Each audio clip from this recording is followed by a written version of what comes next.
The Pittsburgh Steelers assistant general manager, Andy Weidl, just completely rebuilt the Pittsburgh Steelers trenches in one offseason. So, the Pittsburgh Steelers. When you think of Steelers football, you think of offense line and defense line, the trenches, rushing the ball, and stopping the run. But the last few seasons, the Pittsburgh Steelers have gotten away from that, and their offense line and defense line has not been great. For example, 2 years ago, the Steelers were one of the worst in running the football, and also 2 years ago, the Steelers' defense line was dead last in allowing rushing yards per game. But the last season, it got a little bit better, but it still was not up to par of how the Steelers usually envision their defense. For example, at the beginning of the year, the defense, especially allowing rushing yards, was not great. Patriots were able to run all over the Steelers, but throughout the second half of the season, it got better. And, for example, the offensive line. Yes, the Steelers' offense line was better than 2 years ago, but they were still highly penalized and allowed a lot of pressures on the quarterback, and the run game was not great until the second half of the season. So, the Steelers brought in Andy Weidl last season, but this offseason is really the first year where Omar Khan and Andy Weidl was able to transform the Steelers, and Andy Weidl did it in one offseason. Andy Weidl is a guy who specializes in offense line and defense line. He came over from the Eagles, which have the best offensive line in football. Just looking at the numbers, they were able to have the most yards running, and their offense passing was great as well. And that all starts with the offense line. They have a Hall of Fame offense line, but not just that. Andy Weidl was able to steal some players and bring them over to the Steelers this offseason. And even looking at the Eagles' defense line as well, they were able to transform that whole group into stopping the football. And it all started with Eagles getting Jordan Davis. They weren't afraid to move up and get Jordan Davis. And even it led into this offseason, with Eagles not being afraid to take more players on the defense line just because they have some. It's always good to stack up your defense line, and Andy Weidl started that tradition for the Eagles. And now he brought that over to the Steelers for the offense line and defense line. The Steelers transformed both of those areas this offseason. So, just looking at the Steelers, left tackle position, they obviously brought in Broderick Jones in the first round of this year's draft, and they replaced Dan Moore Jr. Dan Moore Jr. was obviously a highly penalized guy when you watched him getting holding calls and even false starts, and even allowing a lot of pressures and sacks. And now they bring in a guy who allowed 0 sacks in college and also had 0 penalties in college, over 400 snaps. So they're bringing a guy who's not penalized, doesn't allow a lot of sacks, and a guy who's going to be able to put his nose down, being able to allow no sacks, and help in the run game as well. So getting Broderick Jones is a huge upgrade for the Steelers at left tackle. And then even looking at left guard, Kevin Dotson. Early in his career, the Pittsburgh Steelers, he was really good. But then ever since his ankle injury, he just hasn't been the same. And he is a guy as well who allows a lot of pressures and sacks. Maybe not as much as Dan Moore Jr., but he's a guy who allows a lot as well. And even false starts, he gets a lot of them, and holding calls as well. So he's also a highly penalized guy. But now they bring in a guy from the Eagles, like I said, Isaac Seumalo, who played next to two greats in Jason Kelce and Johnson. So he is a guy who's a veteran and a guy who's really good at his position as well. He's probably in the top 10 at his position in the league. So bringing in Isaac Seumalo, you just completely rebuilt the left side of the offense line, and that was the side of the offense line which was the worst. The right side was manageable because they were actually playing good, but the left side was a side where you couldn't really run to, and you were afraid for Kenny Pickett to get hit from the left side. But now they completely rebuilt that left side of the offense line, and a lot of that has to do with Andy Weidl. And even center, Mason Cole. Yes, Mason Cole was a starter last year, but they also brought in other guys just in case if he can't do a good job this year. Like James Daniels could go to center, Isaac Seumalo could play to center, but I still believe Mason Cole is going to be the center this year, so that really didn't get changed.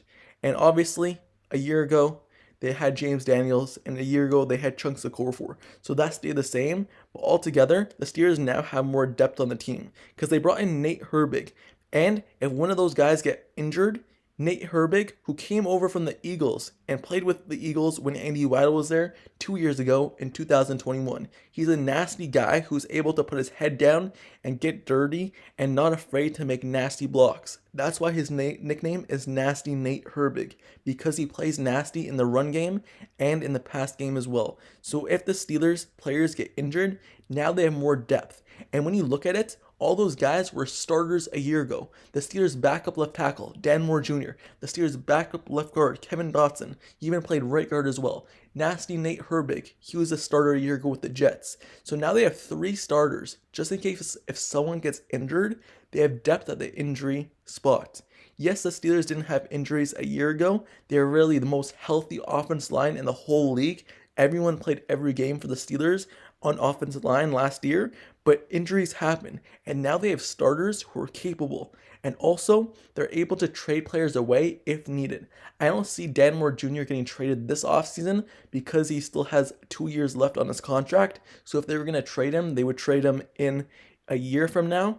But he's a guy who now they could use as a swing tackle. So it just gives them more options if they want to play big personnel and run the football more. And it gives them more options just in case if people get injured. They have 3 capable backups who have played starters in this league. And I didn't even mention Darnell Washington. They added him as well. And he's like a 6th offensive lineman. So bringing him in, playing on the edge, allowing him to block on the edge, and even having Zach Gentry in there, now the Steelers can really run block amazing. And they even have, like I said, Hayward as well. They brought in a fullback who might not play, but they're bringing in more guys who are able to play offense lineman as like a 6th offense lineman. And like I said, the offense line got rebuilt, but even the defense line has as well. A year ago, the Steelers really had older guys on the defensive line, like Tyson Alualu and even Chris Wormley. He's not old, but he just really wasn't able to play as great the last couple of seasons. So now bringing in guys and rebuilding the defense line as well, bringing in Braden Fiocco, a run stuffer for the Steelers, bringing him in is huge because he's a guy on the Chargers. When he was on the field, he made their whole defense line better. So they're bringing in a guy who's able to absorb run defenders and allow Larry Ogunjobi and Cameron Hayward to do most of the work.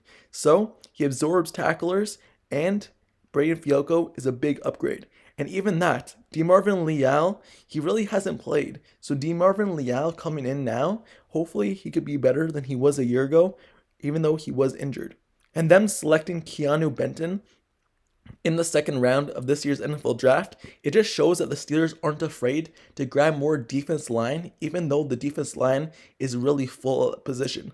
For example, the Steelers brought in really 2 more defensive tackles in the offseason, in Armar Watts, Jonathan Marshall, and even some other guy who I can't think of right now in free agency, but they brought in a lot of guys in the defensive tackle position, but they aren't afraid to grab more if they feel as though it's going to be an upgrade for the Steelers, because that's what they did in the Eagles. They brought in guys even though they have a stacked defense line group. You look at this offseason, Nolan Smith, they brought in him. They already have a stacked outside linebacker group.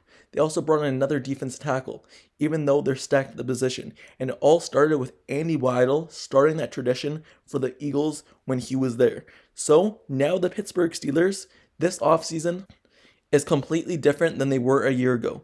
The Steelers are better on the offense line. The Steelers are better on the defense line.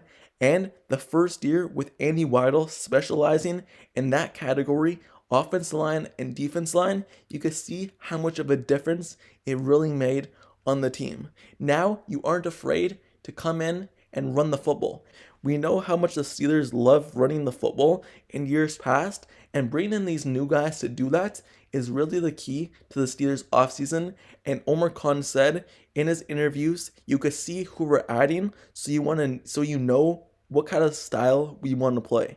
So congratulations to Omar Khan and Andy Weidl in their first season with the Pittsburgh Steelers, and I believe this is more doing on the trenches side of the football. Andy Weidl had more to do with it. So, thanks Andy Weidl on rebuilding the Pittsburgh Steelers trenches. So, with that being said, let me know down in the comments below. How do you feel about this? Do you believe that Andy Weidl was a person who really changed the Pittsburgh Steelers offensive line and defense line? Do you think he had more to do with it than anyone else on the team? Let me know down in the comments below. And do you like what he did in the draft, in free agency? Let me know your thoughts down in the comments below. And don't forget to subscribe to the channel down below as well. If you like serious content and analysis reports, like the video, turn on post notifications down below for this channel as well, so you get notified whenever I post the next Steelers video. I covered all of free agency. I covered every pick in the draft. So if you want to see all the introductions of all the new Steelers players, undrafted free agents and all, it's on the channel. So go watch them. Like, comment, subscribe, and everything in the future, news and rumors, just know I'm covering it. I'll see you guys all later. Till next time, I am out. Peace.